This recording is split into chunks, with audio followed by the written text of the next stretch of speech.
Mula 2020 hanggang ngayon, araw-araw ako nananaginip at talagang hindi po siya normal managinip ng araw-araw. Kadalasan mga sakuna or mga negatibong panaginip, yun talaga yung nararanasan ko araw-araw. Hindi ko alam kung bakit gano'n.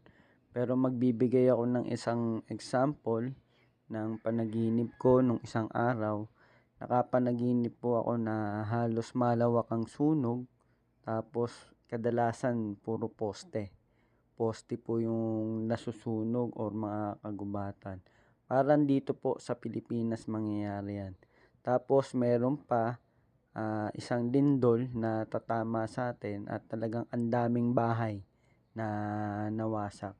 Yun nga lang, hindi ko alam kung saan ito mangyayari. Kaya ito binabanggit ko para magbigay lamang po ng babala at mag-ingat. At ito pa, tatawag tayo lagi sa Panginoong Hesus at wag din tayo magbabase sa kahit kaninong panaginip or yung pagbahagi ko ng panaginip, dahil ang pinupunto ko po dito matuto po tayo at kailangan tumatawag po tayo. May sakuna man o wala, may problema man o wala, may swerte man tayo o wala, laging tayong tatawag sa Diyos. Re-reviewin ko yung video, hindi ko naman nasagi pero biglang bumagsak. Tatry po natin.